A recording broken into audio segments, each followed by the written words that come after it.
Hello student, आशा करते हैं आप लोग बहुत अच्छे होंगे। आज की इस ऑनलाइन सेशन में आप लोगों का बहुत बहुत स्वागत है। हम लोग कक्षा 12 के लिए केमिस्ट्री पढ़ रहे हैं।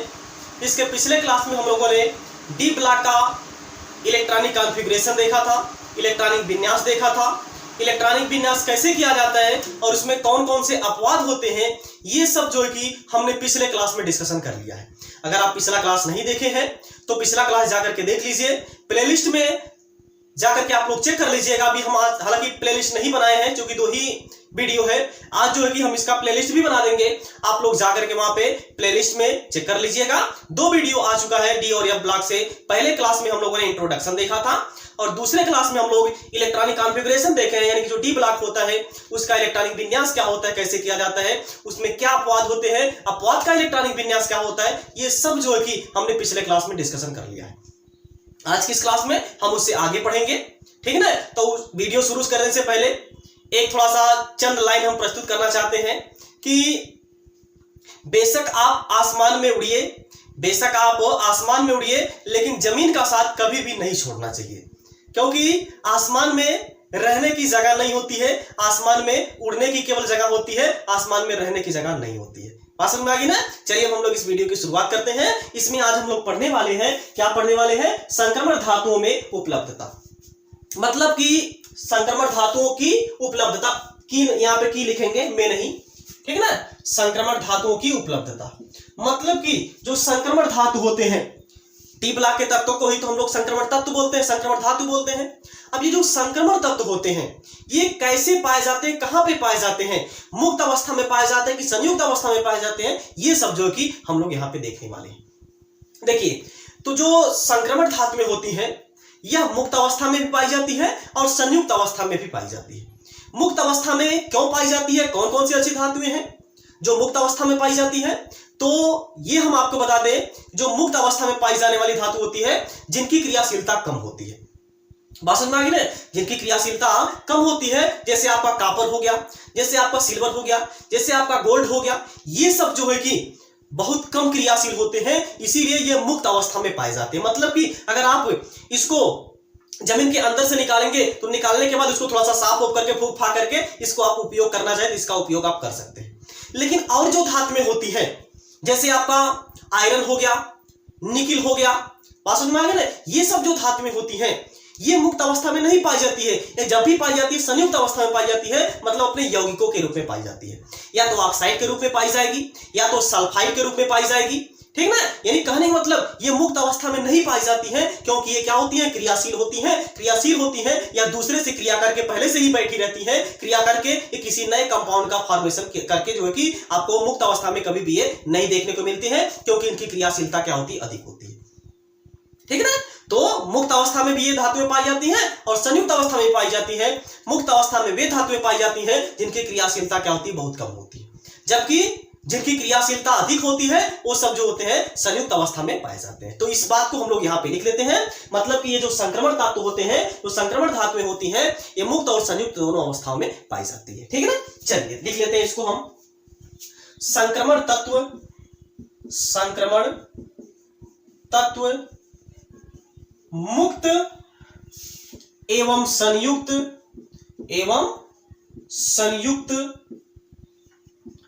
दोनों अवस्थाओं में पाई जाती है, या फिर पाए जाते हैं लिख लीजिए, ठीक है ना, पाए जाते हैं। बात समझ में आ गई ना। ये जो संक्रमण तत्व होते हैं ये मुक्त अवस्था और संयुक्त अवस्था दोनों अवस्थाओं में पाए जाते हैं, ठीक है ना। जिनकी क्रियाशीलता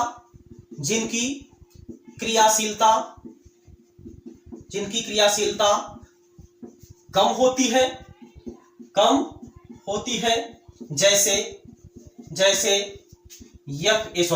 जैसे AU, AG, ठीक है ना, और CU आदि, वे मुक्त अवस्था में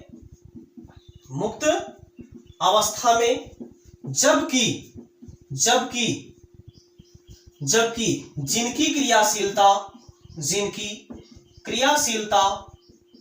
जिनकी क्रियाशीलता अधिक होती है वे संयुक्त अवस्था में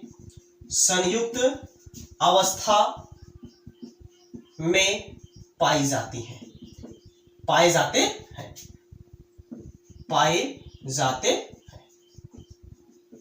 बात समझ में आ गई ना? तो ये है संक्रमण तत्व मुक्त एवं संयुक्त दोनों अवस्था में पाए जाते हैं, जिनकी क्रियाशीलता कम होती है, जैसे एयू हो गया, एजी हो गया, सीयू हो गया आदि, ये सब जो होती है मुक्त अवस्था में पाए जाते हैं, जबकि जिनकी क्रियाशीलता क्या होती है, अधिक होती है, वे सभी जो होते हैं संयुक्त अवस्था में पाए जाते हैं। संयुक्त अवस्था में जैसे आपका सल्फाइड के रूप में पाए जाएंगे, ऑक्साइड के रूप में पाए जाएंगे। बात समझ में आ गई ना? ये सब रूपों में ये पाए जाएंगे। तो ये है आपकी उपलब्धता। जो संक्रमण धातु होते हैं उनकी क्रियाशीलता यानी काले मतलब उसकी उपलब्धता कहां पे है, यानी कि वो किस रूप में पाए जाते हैं, वो किस रूप में यहाँ पे हमको मिलते हैं, ये यहाँ पे हमने आपको बता दिया। इसको अपलोड करिए, इसके बाद हम आगे इसके चले, यानी इसकी हम कैरेक्टरिस्टिक के बारे में आगे हम आपको बताएं। इसको पहले आप नोट कर लीजिए। हो गया? ओके, चलिए अब हम लोग हेडिंग डालते हैं संक्रमण धातुओं के लक्षण। क्या हेडिंग डालेंगे? संक्रमण धातुओं के लक्षण। ठीक है ना? और संक्रमण धातुओं के लक्षण में पहला लक्षण हम लोग देखेंगे धात्विक लक्षण। तो पहले आप हेडिंग डाल लीजिए संक्रमण धातुओं के लक्षण। संक्रमण धातुओं के लक्षण। बात समझ में आ गई ना? तो संक्रमण धातुओं के क्या लक्षण होते हैं ये हम लोग यहां पे देखने वाले हैं। तो लक्षण में पहला यहां पे आप लोग हेडिंग डालेंगे, ये क्या है, यानी कि पहला यहां पे क्या है, धात्विक लक्षण। क्या है? धात्विक लक्षण यानी कि मेटालिक कैरेक्टरिस्टिक्स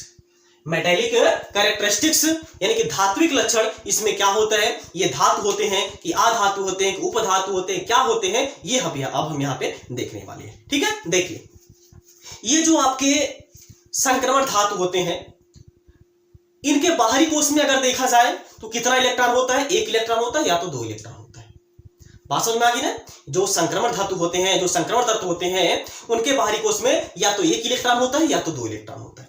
और आप जानते हैं कि अगर किसी के बाहरी कोश में एक या दो इलेक्ट्रॉन होता है या तीन इलेक्ट्रॉन होता है, वो क्या होते हैं, धातु होते हैं। क्या होते हैं? धातु होते हैं, क्योंकि वे आसानी से इलेक्ट्रॉन को त्याग सकते हैं, इलेक्ट्रॉन को डोनेट कर सकते हैं, और जब आसानी से इलेक्ट्रॉन को डोनेट करते हैं तो ये आपके क्या कहलाते हैं, धातु कहलाते हैं। ठीक है ना? जितनी आसानी से इलेक्ट्रॉन को दान करते हैं उतना ही आसानी से इस पर प्लस का चार्ज आता है, और अगर प्लस का चार्ज आ गया है इसको हम लोग क्या बोल देते हैं, धातु बोल देते हैं।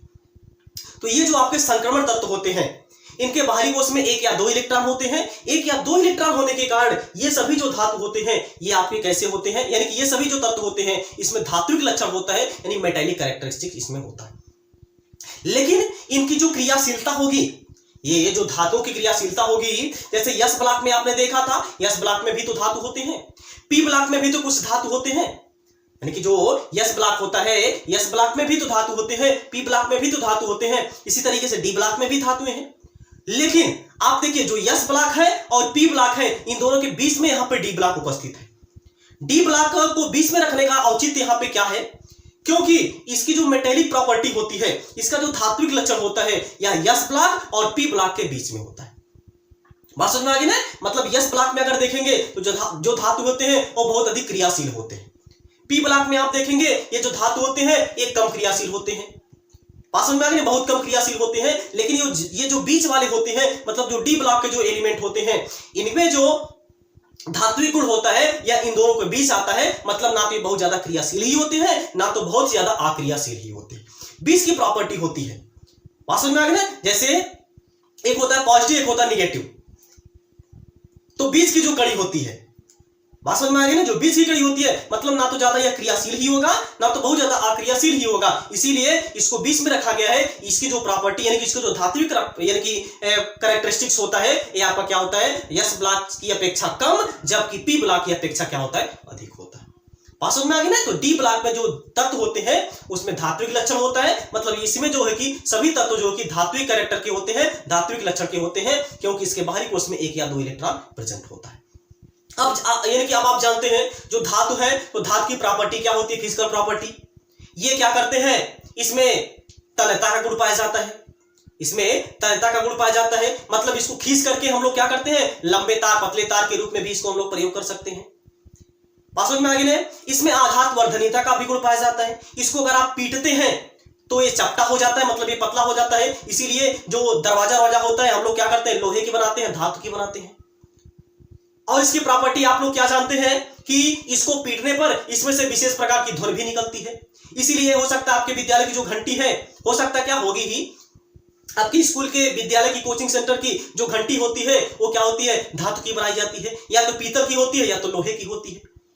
बात समझ में आ गई, क्योंकि इसको पीटने पर इसमें से एक अच्छी ध्वनि निकलती है, एक विशेष प्रकार की ध्वनि उत्पन्न होती है। ये सब धातु की प्रॉपर्टी है। और धातु की प्रॉपर्टी आपने देखा होगा, आपने सुना होगा, आपने पढ़ा भी होगा कि धातु जो होती है वो विद्युत धारा का सुचालक होती है। तो बहुत इसकी यानी कि बहुत इसकी इंपॉर्टेंट प्रॉपर्टी है। बात समझ में आ गई ना। जो धातुएं होती हैं ये विद्युत धारा का चालन करती है, इसमें उष्मा का भी चालन होता है, यानी ये उष्मा और विद्युत धारा दोनों की क्या होती है, सुचालक होती है। बात समझ में आ गई। तो ये है आपका धात्विक कैरेक्टरिस्टिक्स यानी मेटेलिक कैरेक्टरिस्टिक्स यानी धात्विक लक्षण।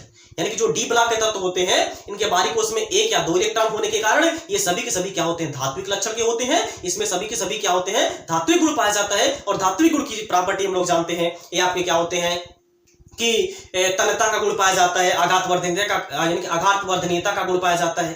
बात समझ में आ गई ना। इसमें यानी कि क्या होते हैं, विद्युत धारा के सुचालक होते हैं, उष्मा के क्या होते हैं, सुचालक होते हैं। बात समझ में आ गई। ये सब प्रॉपर्टी यहां पे जो है कि होती है।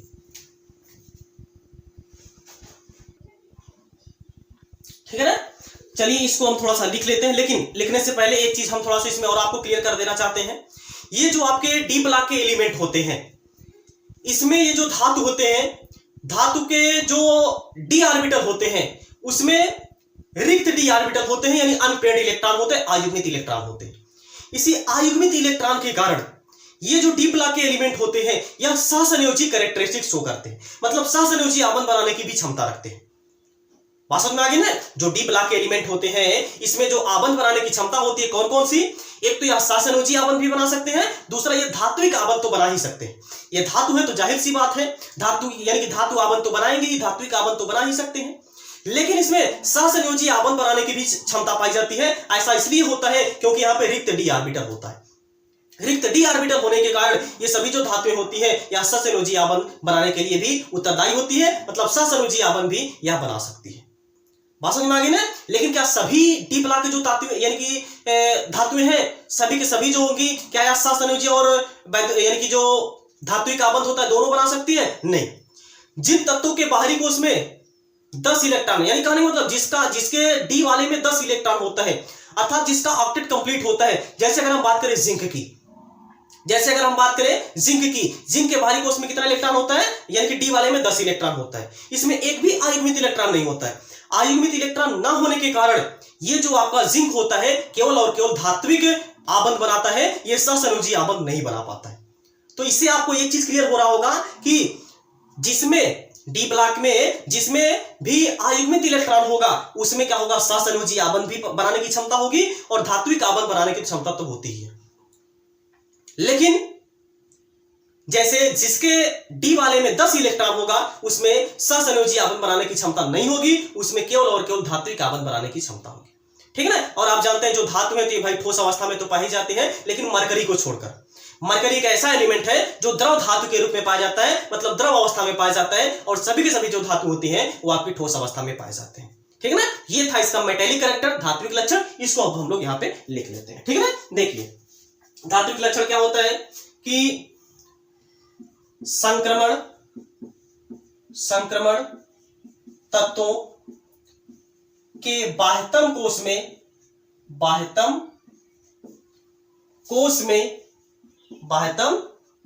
कोश में एक या 2 इलेक्ट्रॉन होता है, 2 इलेक्ट्रॉन होता है, जिसके कारण यह धात्विक लक्षण प्रदर्शित करते हैं,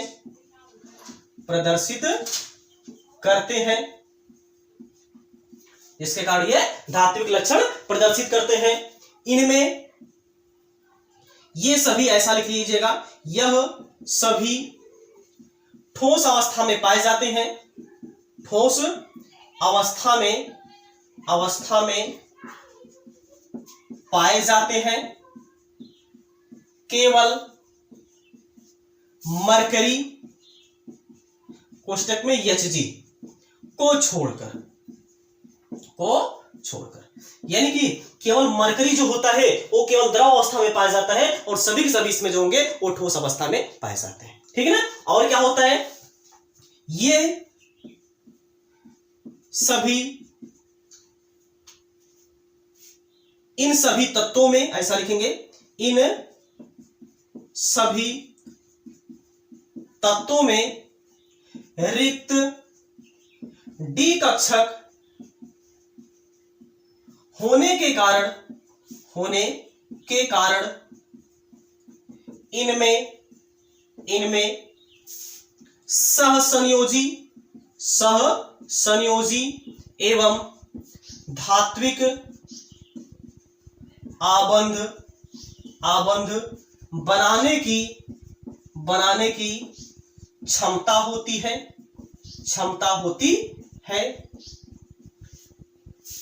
परंतु जिन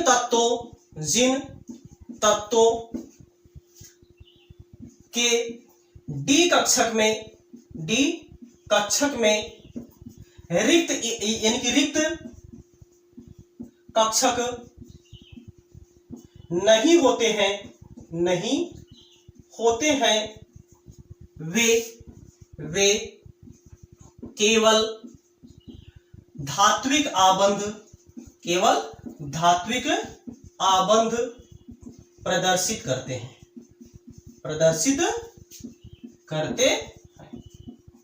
ठीक, तो ये हो गया आपका धात्विक लक्षण, यानी जो डी ब्लॉक के तत्व होते हैं ये सभी के सभी धात्विक लक्षण को प्रदर्शित करते हैं, लेकिन इनकी जो क्रियाशीलता होती है एस ब्लॉक से कम और पी ब्लॉक से क्या होती है, अधिक होती है, क्योंकि इसको बीच में रखा गया है, क्योंकि इसकी क्रियाशीलता जो होगी एस ब्लॉक से कम होगी और पी ब्लॉक से क्या होगी भैया, अधिक होगी। ये इसको आप नोट कर लीजिए, इसके बाद हम आगे चले, नोट कर लीजिए।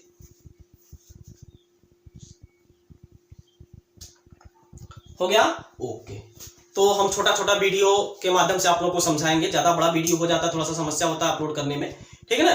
तो इसीलिए हम ये वीडियो यहीं पे समाप्त करेंगे। इसके बाद अगले क्लास में हम लोग धात्विक त्रिज्या या फिर आयनिक त्रिज्या क्या होता है, कैसे होता है, ये सब के बारे में हम अगले क्लास में जो कि डिस्कशन करेंगे, ठीक है। इसी के साथ ये अगर आपको वीडियो अच्छा लगा होगा तो आप अपने सभी मित्रों के साथ शेयर करिए, ठीक है ना। और एक प्यारा सा कमेंट आप लोग जरूर कर दीजिएगा कि आप लोगों को ये वीडियो कैसा लग रहा है, यानी कि समझ में आ रहा है कि नहीं समझ में आ रहा है, या फिर कोई भी समस्या इस वीडियो में या कोई भी समस्या इस वीडियो से रिलेटेड आप लोग कमेंट बॉक्स के माध्यम से पूछ सकते हैं, उसका जवाब दिया जाएगा, ठीक है। इसी के साथ अब मिलते हैं हम लोग नेक्स्ट क्लास में। तब तक आप लोग जहां भी रहिए स्वस्थ रहिए, मस्त रहिए और अपने माता पिता का ख्याल रखिए। जय हिंद, जय भारत।